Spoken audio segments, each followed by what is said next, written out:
World Radio Broadcast.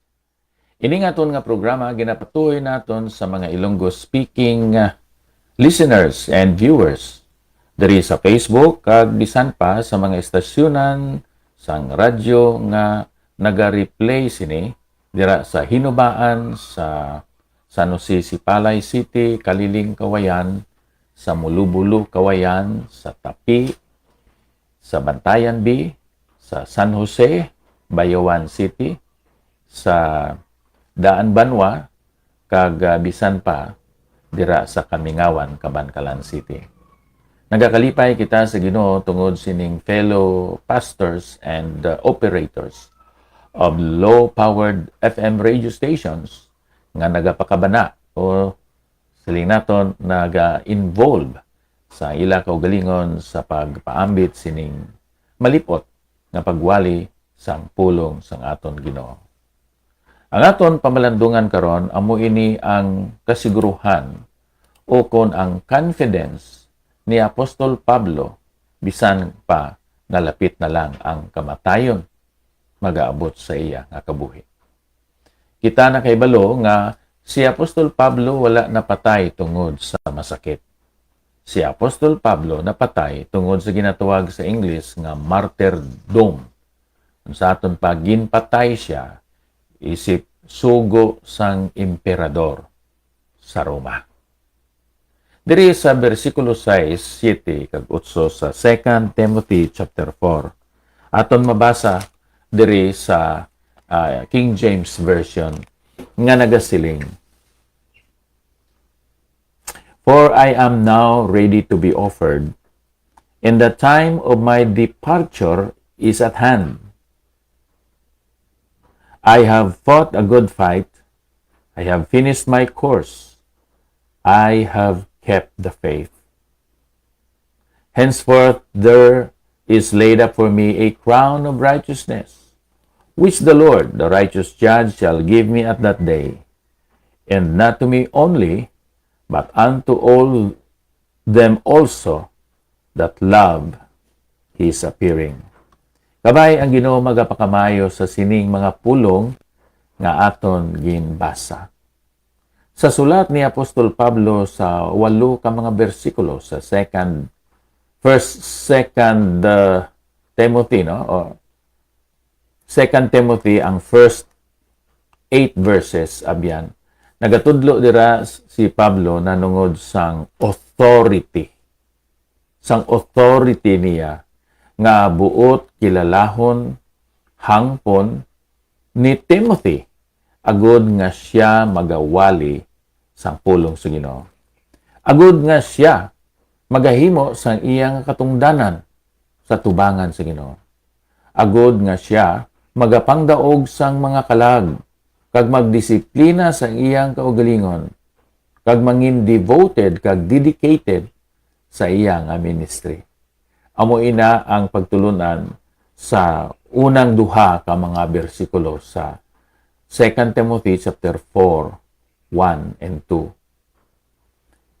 Sa ikaduha nga punto abyan sa 2 Timothy chapter 4 verses 3 and 4, ari diri ang kabalaka ang kahadlok ni Apostol Pablo tungod kay may apostasy. Pero may kaisog siya abyan. Kag tungod sina iya nga encourage, challenge si Timothy nga bisan may ginatuwag apostasy, pagtalikod, pagbiya, sikway sa mga tao sang kamatuoran, sang husto nga klase sang pagwali. Ginapahibalo niya nga may mga apostates, mga tao nga nagtalikod sa pagtuo. Ang ila pagabuhaton, ilang isikway ang kamaturan, subong nga sound doctrine. Magapamati sila sa mga manugwali nga naga-into-into, naga-limbong, naga-oil-oil sa ila. Hindi sila magpamati sa mga manugwali nga nagasabdong, nagasaway, kag naga-laygay sa ila. Ila pagabatunon ang satanic nga mga pag-into, paglimbong, pagpatalang. nga aman tungod kay may kibol na ang ilang nga mga dalunggan. They will have calloused ears. Wala na sila sang pagbantay sa ilang mga gihuna-huna. They will have careless minds. Pero balik kita kay Apostol Pablo sa versikulo 6, 7 kag 8. Ari diri ang confidence, ang kalinong ni Apostol Pablo sa iya nga kabuhi. Sa verse 6, iya gintudlo diri kung ano ang iya nga nahimo. What Paul has done. May pag-aman siya sa iyang kaugalingon. We can find here Paul's readiness. Nagsiling siya, for I am now ready to be offered, and the time of my departure is at hand. Ang departure nga ginatudlo niya, ang iyang kamatayon. Magabiya siya sa sini nga kalibutan. So, bisan nakahibalo siya nga palatyon siya sang emperador, sa giyapon, may confidence, may kaisog siya kung amuning paghahambalan. Diri sa verse 7, ari ang pagladlad niya, pagpahibalo niya kung ano ang iya ginhimo, subong nga alagad sang Dios. May mga metaphors nga gingamit siya sa iya mga sulat. Kagari diri ang iya ilustrasyon kung paano niya natuman ang sugo ang kabubuton sang Dios sa iya. Kung inyo madumduman sa binuhatan kapitulo 9, sang natumba kag nahulog ini si Saulo sa iya ginasakyan. Siya ang nakakita kay Ginoong Hesus sa iya kasanag kag sa iya himaya. Siya man ang nakabati audibly sa ginhambal ni Ginoong Hesus. Amo niya pamangkot, who are you, Lord? Sabat ni Ginoong Hesus, I am Jesus of Nazareth, whom thou persecutest. It is hard for you to kick against the goads. Sa aton paabyan, hindi siya makapakig-away batok sa mga taliwis nga mga lipak kun kahoy nga nagakaulugan, inang hindi niya masupak ang kabubuton sa Diyos. It is hard for you to fight against me, in other words. So si Pablo, namangkot naman siya, Lord, what wilt thou have me to do? Ginoo, anong gusto nimo? Ano ang imo nga kabuton? Ano ang gusto nimo nga pagabuhaton ko? Kagin pahayag sang Ginoo sa iya, siya mangin apostol. Siya mangin pinadala. Kag siya magawali sang maayong balita, bisan pa sa mga hari, mga gobernador, mga public leaders and officers dito sa Roman Empire. Dako, yadto nga katungdanan, madamo nga mga pribiliyo man, kag may salabton man siya sa adlaw sang paghukom. Saya nga pag-usisa sang iya kahapon sa pag-alagad niya. Amo ini ang iya nga gin-claim. For I am now ready to be offered, and the time of my departure is at hand. Iya ginisip ang iya kaugalingon, subo nga manugdumog, subo nga wrestler. I have fought a good fight. O may mga pilas, may mga samad. Si Apostol Pablo subong apostol kay siya kaangay sang isa ka wrestler, nagapakig-away, nagapakig-compete sa mga alagad ni Satanas. But he won. I have fought a good fight.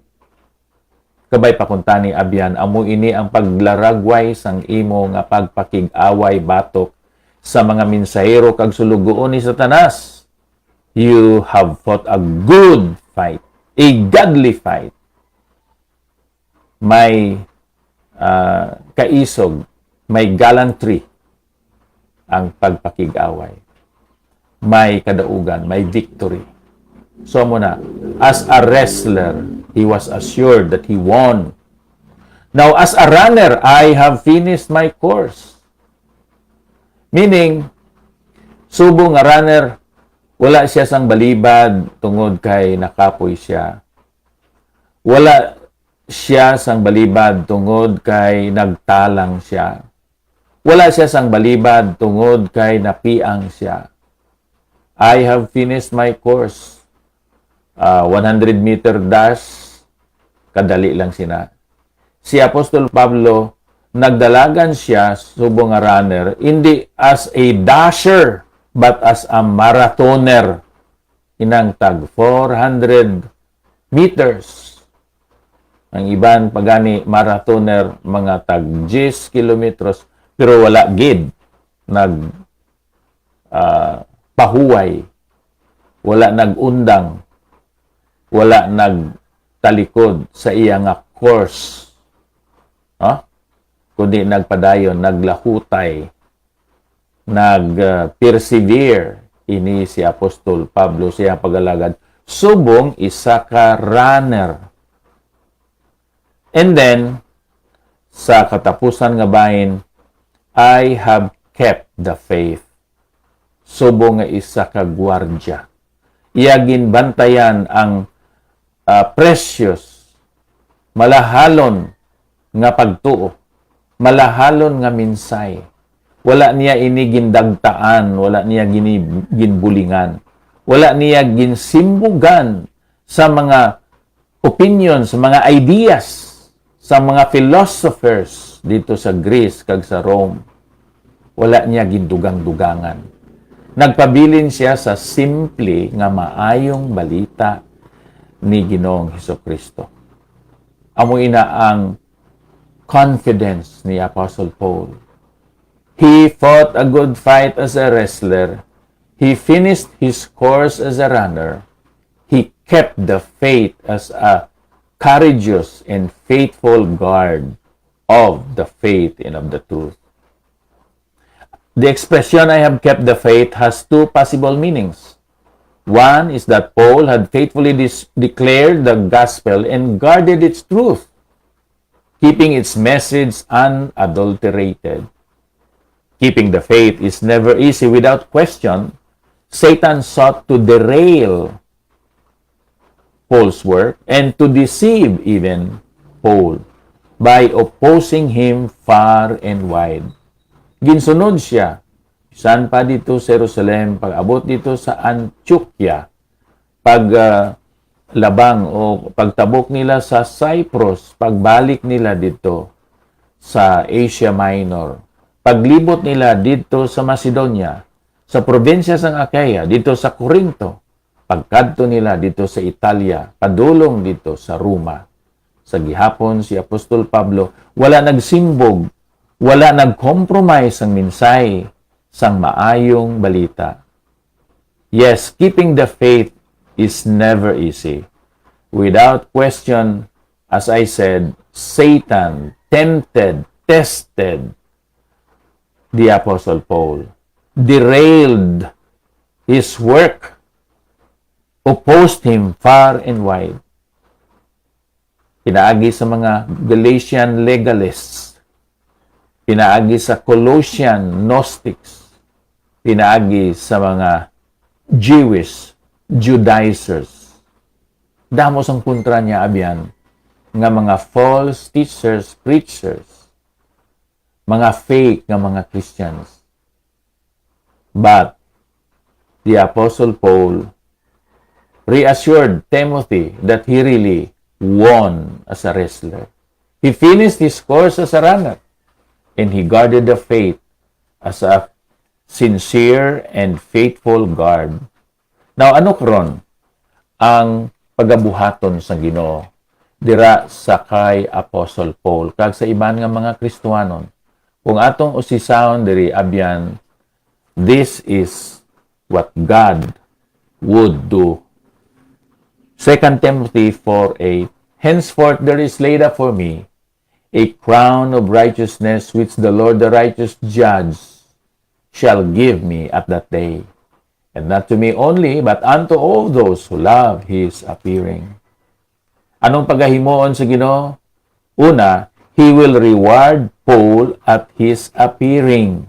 Hatagan niya sang padya si Apostol Pablo. Subong nga isa ka faithful apostle and pastor.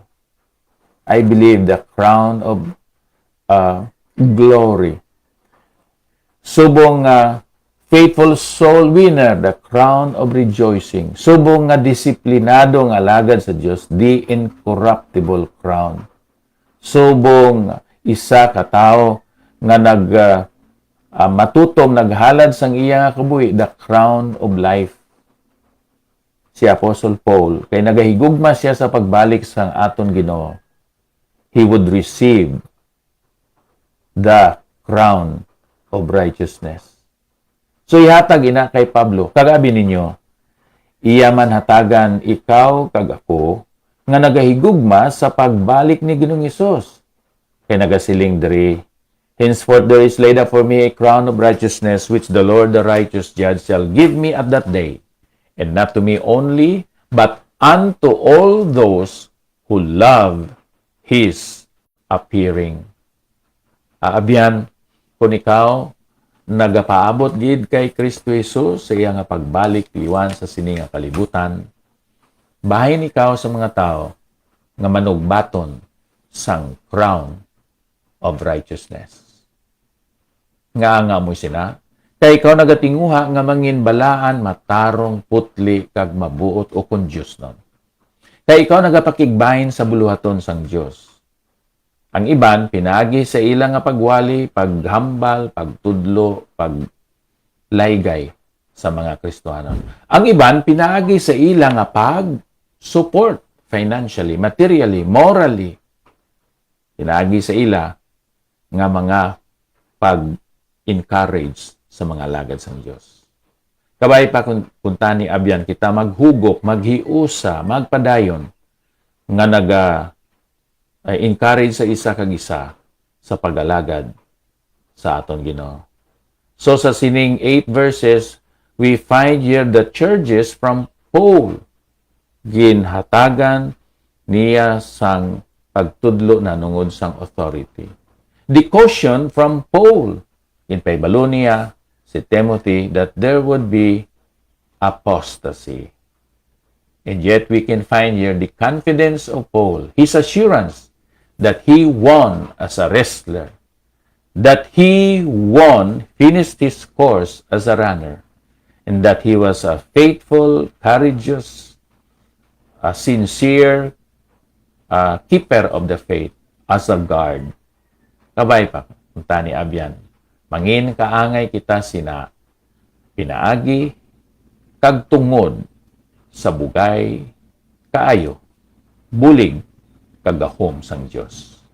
Dios nga balaan madamong gid nga salamat sang imo nga pagtudlo sa amon.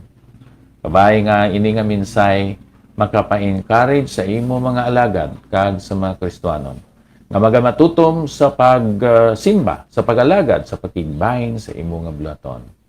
Ikaw lang gid ang nakakita sa amon mga hunahuna kag sa amon mga tagipusoon, sa amon nga pagpangabuhi kag pag-alagad sa imo. Sa ngalan ni Ginoong Jesucristo ang amon pinalangga nga manluluwas, Ginoo kag Dios sa amon nga kabuhi.